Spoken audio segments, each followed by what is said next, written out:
Last year, I started working with a company that was doing $25 million a year, and I was managing their entire sales team. 3 years before that, I was also in sales, but I hated what I was doing and I almost gave up. Here's why I didn't give up, and here's why and how I love what I do, even though I'm doing 10 times more and it's 10 times more work in comparison to prior. When I first got into sales, I got into corporate sales, I was working for two of the largest corporate companies in Australia. I was working for first Telstra, and I was working B2C, and I was on the phones dialing, right? Dial. That's all I did all day. The next one, I was in B2B, and I was talking to business owners. Some business owners had a $100 million a year company. Some of the biggest companies in Australia, I was speaking to them, trying to sell them shit. And I hated it. Like I remember I hated it. I really, and it's funny because when I talk about my sales and I talk about that I did corporate, you just automatically think, okay, this guy just loves sales. No, I actually don't like sales. I like helping people achieve things, right? And when I was in corporate, I was, there was this time, on the phones, your dials would be listened to by the managers, which was super awkward. And there was this time, there was this grandma, and she wanted this plan. And I basically said, you don't need to have that much of an expensive plan for that internet. We can get you something lower because you've got all these discounts at your age, etc. I got called in for a meeting after that.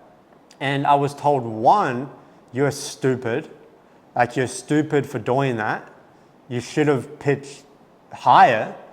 And the second thing, because I ended up getting her on that plan, and the second thing that he told me was, you should have talked to her more to be able to get every one of her family members on the plan, right? Like, bring everyone over to this platform.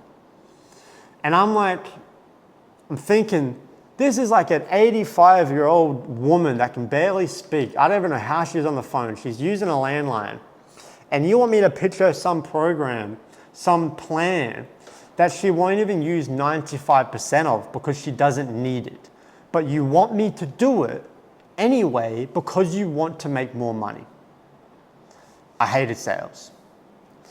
I then came online and I started selling my own things. And I just did things my way. Like, I don't sell, like, I didn't even know half the tactics that all the Instagram guys say. Like, I don't know all these, I don't have things called reframes and this. Like, I just talk and I'm authentically me. And I put 100% effort into every single person I speak to. That's all I do. And I've spoken to and I've closed $100 million deals, right? And so I came online and I sold my own things, and it was so much more enjoyable. And it wasn't because I didn't have a boss. It was because for the first time I was able to speak to people and really on a human level talk to them and understand what they're really going through in life and the struggles that they're going through and give them something that is good for them. Right? That was, and I had this program that I sold about 1,000 people into. I was talking to mums, dads, firefighters, medics, nurses, aged care workers, people working for the government, right? All coming to me saying, Nathaniel, I'm scared, I don't have money, I can't afford rent, I want to be able to put my kids into school, all of these things.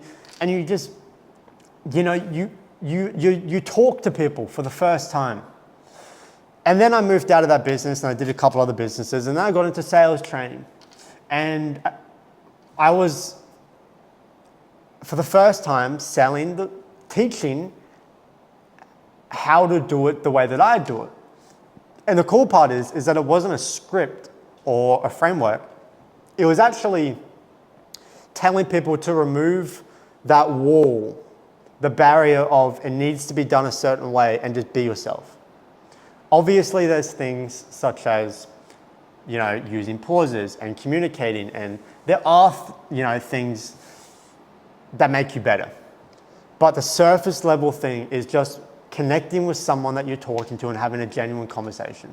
And the reason that this ties to the video title is that the only reason it feels good is because you're selling a way where it's natural, right? Typically, you might see a bunch of this stuff on Instagram, all these guys selling their courses, making hundreds of thousands of dollars. And you try that stuff and it kind of makes you hate selling. Like, you don't like it. And then you're like, okay, yeah, I know why selling gets a bad rep. And then you just get in a bad mood. And then you move industries because you're like, oh, I hate sales. It's not sales. That's why you either don't enjoy it, or you're not making the money that you want to make, or you're just doing it wrong. Sales at a level broken down is just communicating with someone, and the way that a buy happens, so a purchase, the only way that that happens is if the lead, the person on the other phone, feels like you care more about their goals than what they care about those goals themselves. As soon as the lead or the person that you're speaking to can feel that you care more about what they care about, that's when a conversion happens. Sales should be fun because it is fun helping people. And I have never enjoyed selling as much as I do now, where now I just get to speak to people and talk to people about what they've been going through, what they want in life, and how I could potentially help them. And if I can't help them, guess what? Now I say, I can't help you. Have fun, right? Sales isn't about a bunch of reframes and a bunch of bullshit tactics they see on Instagram. It's just not fun. It makes you hate sales, and it's just not enjoyable. So maybe if you're not really enjoying what you're doing, maybe you're doing it a way where you thought that you had to do it. And because you thought that you had to do it, you then became this person that you weren't, and you started doing it as this person that really isn't you. I recommend you to go back to the person that you were and just get better at communicating the way that you were, but with your own attribution, with your own personality, and be you. And you'll enjoy it more, you'll make more money, and you'll come across as a lot more authentic in a market of a lot of unauthentic people.